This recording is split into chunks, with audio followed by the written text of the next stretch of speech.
Before we get into today's video, make sure you like and subscribe to the channel. Let's get into it. A lot of people seem to be confused about why Clair Obscure is getting compared to Final Fantasy, and I want to clear some of that up. I've seen comments saying, well, it's a turn-based RPG, so it should be compared to Metaphor, ReFantazio, and the Trails series, and Persona, and the likes of that. I even seen Baldur's Gate 3, which is just completely unfair. So I want to dive into the why to kind of sort of clear some of this up. Why is it being compared to Final Fantasy? And it's actually pretty simple. So this video will not be too long. It's going to be relatively quick. So let's get into it.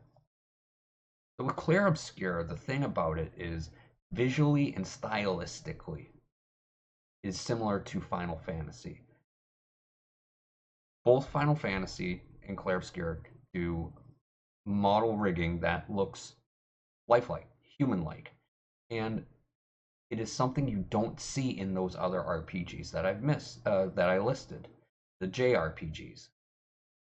They're cartoony, anime style type of JRPGs, which is relatively a norm. Final Fantasy was and is still the gold standard when it comes to JRPGs. However, they've drifted away from that, starting with Final Fantasy 13. A lot of people are asking, what about the turn-based combat? That's where the comparison seems to confuse people. Final Fantasy went from turn-based to more of an action RPG style of game.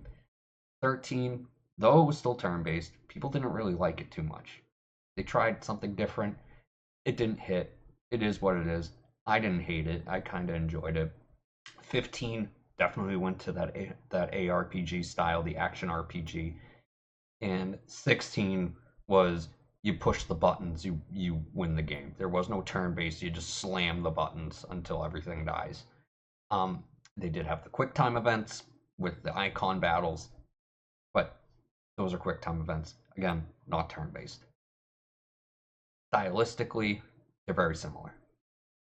Narratively, they were similar. See, the thing with Final Fantasy was the old games told a very easy to digest story, though a little convoluted at times. You could still figure out, for the most part, what is going on. If you look at most people's favorite all-time JRPG games, one of the Final Fantasy games will more than likely be in there. Whether it's 6, 7, or 10, they're probably in there, or all three in some cases. They're great games. And I'm not saying Metaphor or Persona aren't great games. They're some of my favorite. But they're not Final Fantasy. A lot of people's entry into JRPGs came from Final Fantasy. The character design in Clair Obscure compared to the character design in old Final Fantasy games, very similar. You can relate to them. You care about them. You like them. The combat, very similar. You have an action gauge, as in the case of Final Fantasy VII, you have an ATB, he fills, you do an attack. Clair Obscure, you could do a basic attack to build up a somewhat of an ATB gauge, similar to Final Fantasy X in that regard, where they have an overdrive gauge, to do a bigger, more ultimate attack. That's where the comparisons start lying. Starting from Final Fantasy XIII, narratively speaking, stylistically speaking, things just started drifting away. They kind of lost the plot a little bit. 15 completely lost the plot. Reason being, though 15 is, in my opinion, an okay game, what they did was they monetized it to the point of, you want the full context of the story, you need to either watch a movie and buy some DLC. That is kind of not great. And a lot of people were pretty pissed off at the time when that occurred. Now it's not a problem, but you still do need to watch the movie in order for you to figure out what on earth is going on and why is this happening? And that's not good. Now, they stopped doing that in 16. They got completely away from that. However, 16 has its own issues. It's a Yoshi P game. First half is really good. It's almost like Game of Thrones. The second half is your standard Yoshi P, I want to say slop of main quest points are pretty good, but there's a lot of bloat and garbage in between them. Things that are unnecessary and whatnot. As opposed to 7, 6, 7, 8, 9, 10, where it seems like everything is so fluid and it doesn't feel like there's really much downtime. There's some comedy aspects in them, funny moments, but there's also serious moments in them as well. It's a fantastic way that they wrote stories, a fantastic way how they did things. So, for me, this is why it gets compared. Clair Obscure does the same thing. It's easy to digest narrative. You understand what is happening. Why is this happening? There's also a little bit of a hidden mystery going on in this game. That's fine. So it's going to be slightly convoluted in that way. The characters, you understand their motives. Why are they doing this? Dealing with loss. Things of that nature. The combat, it doesn't reinvent the wheel.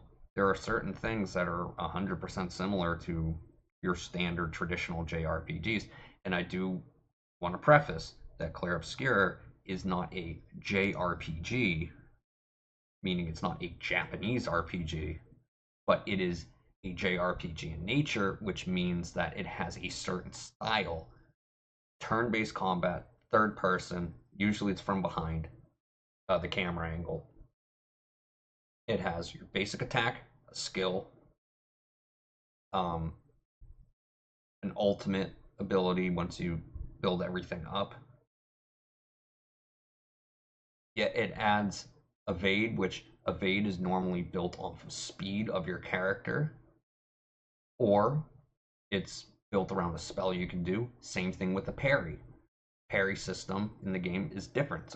It's like quick time events almost. Not quite, but you get the idea. Where as opposed to something like a Final Fantasy, a Metaphor, or Persona, or whatever, where it's a spell you cast on yourself that will either parry, block, evade, something along those lines. It's a little different. It didn't break the wheel, but it did innovate a little bit. And it's good. It's a good thing. So, why do people want Final Fantasy to go back to that old turn-based style? Pretty much what is being said is you want Final Fantasy to go back to its roots, how it used to do things. Easy to digest story, not terribly convoluted, fun, interesting turn-based combat, characters that you can get behind and you can enjoy, character growth and development of side characters, villains who are easy to understand and understand their motives, world building.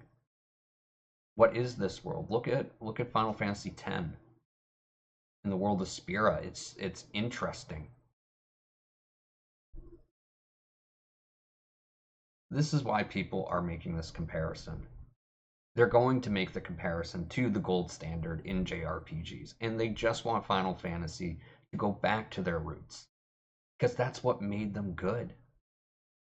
That's what made them incredible. You could go down the street and ask somebody, hey, have you heard of Persona? They're going to be like, no, never heard of it. But more times than not, they would have heard of Final Fantasy. This is why. And it's a fair comparison. So I just wanted to clear some of that up because like I said, I see some confusion as to why. But yeah. So thank you all for watching. If you like what you see, like, subscribe, and I will see you in the next one.